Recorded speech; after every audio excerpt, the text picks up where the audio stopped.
Thank you, FishPro, for sending us your brand new HD camera. Now, first thing you realize when you open the case, it looks to be not bad. This is the first time opening it, using it. You guys are gonna learn with me. So the case is kind of nice. It's compact, it's got a lot of foam, everything's super nice and tight. So that's a bonus because eventually you're gonna drop it. So hopefully it's gonna last more than 1 or 2 drops. This is their brand new model for 2024. It's a 1080p.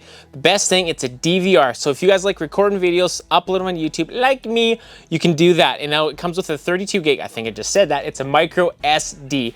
The screen across diagonally, of course, is 4.5 inches. The best thing about this is size. And with that little case, it's easy to store, it seems like so far. And another cool thing we're messing around with it is it's magnetized. So once you got it unclipped from your camera, this is all it is, just like this. And it's got another little tab on the back, just like that. So you can set it up.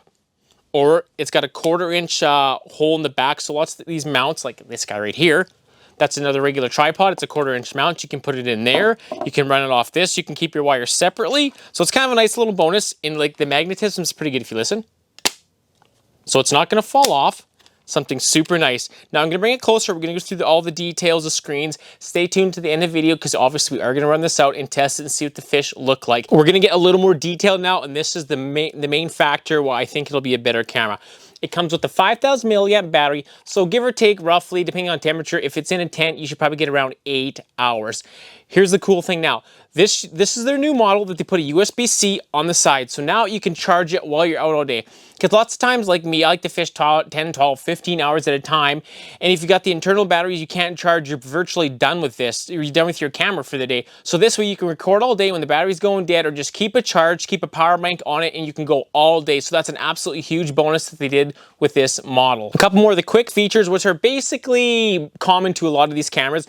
It's got infrared and LED. It's got the LEDs, and the spool on here goes out to about 66 feet, so that's more than enough. I mean, anything around 25 plus feet, you get barotrauma for fish, so it's not exactly the best thing. So I try to always keep around 20, 25 feet max, and I don't know, that's just my opinion. You guys do whatever you want. Now we're gonna bring the camera closer. You guys can check this out. I'll show you all the actual functions in this, and then we're gonna go out and we're gonna test this baby and see what it looks like. Just put it on the tripod to give you guys an idea what it looks like and how small it is.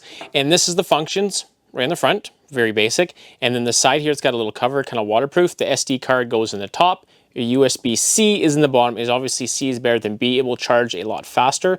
So that is a bonus having that right there. And the plug-in for the camera off the spool on the back is right on top. You take the cover off right here and you just put it in like that. Oops. Tighten that up like that. And that's all it is. Like, it's so nice and compact. And look at this, like it comes off. That's absolute bonus. And there's another plug-in in the back there, or a plug-in, the 1/4 inch hole if you want to mount it that way too. And it goes like that. Now we're going to turn this baby on and show you guys the menu start to finish, and it's very quick. Check it out, and then we're gonna go test it out. I haven't adjusted the colors, the saturation, or anything yet, so it does look a little bluer than it should for temperature-wise, but I mean, it's not that big of a deal right now. That can be fine-tuned later. All right, so menu, very top menu, up and down arrows. Okay means that's you can start and record it and shut it off. Yeah, start and stopping, and then your main power. We'll just go the infrared first. You can't even really tell which much, or that's the LED, sorry. The LEDs are on the first one, and then infrared settings too. It's kind of hard to tell. And then the LEDs. Okay, so we're just gonna mess with that later. Now we're gonna go like this, check out the menu, all the options. So format, first thing you wanna do always, when you get into a memory card, you always wanna obviously format it because it can go corrupt easy if you throw a random one in, but it's just basically a fresh start is what it is. So there's format. You change your language, and if you don't know, like if you do a bunch of settings, you want to switch them back to the very start, obviously default will go right to there. If you don't like your settings, if like you get crazy into the contrast, saturation, you just go back. You can set the date and time. Now this is the brightness, contrast, and saturation, what I was talking about. And the chromiants, I don't know if I'm saying that properly, but these can be adjusted thoroughly later on, but I don't really care about doing that right now. And then the mode is going to be just taking photos or your video, and menu does go back. And you can also watch your clips on here if you want to check it out when you're recording, see if it's good or not. And you can update it or after you do to tell you what version that is. And that's essentially it right there. It's nothing fancy or hard to follow. Also, one more thing before we go test this. This is their new electronic panner that they gave us as well. I got a separate video review on this. Check it out if you want to. But it's all aluminum, and this has the mount on top. So you can mount this little baby right on here, and it goes right over the hole. That's it. We're gonna just dunk this thing in real time. I'm gonna keep it synced with you guys. And this little screen is so clear. It actually is way more clear than I would have thought. So go down kind of slow, check it out. And another thing you guys gotta know, oh, that looks pretty good. You gotta know is that these are meant, hey, is that my other hole? I'm getting sidetracked already.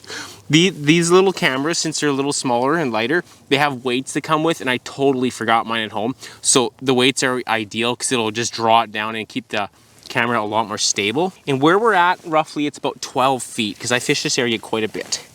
And another thing you guys need to note is that you can have a great camera in a super dirty lake and it won't matter about the camera. The lake has to be quite clear. Okay, oh, we're just on bottom. This thing's a little squirrely. Like I said, I should have brought the weights. There we go. Okay, we can see the dirt and we're not around the vegetation, which maybe I should punch another hole and check that out as well. I'm not too sure yet with the time frame, but it looks pretty clear. Not bad. This is a pretty good area for a lot of fish. The sun's kind of glaring on me pretty good right here. Okay, so, oh, what was that? Now we got a weed there.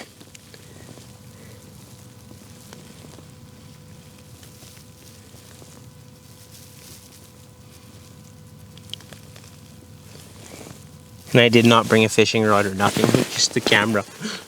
So maybe I should have brought something to rattle. I should have brought a freaking hook to maybe rattle or bring something in. Holy! Look at the way the camera landed. That's like on an angle. That's got to be 12 feet. I think we lined up with the other hole directly behind us. It's probably 12 feet that way. Then on an angle, maybe you call that 15 feet. I think, unless I'm seeing things. If I pull the camera back up, I was kind of sideways with it.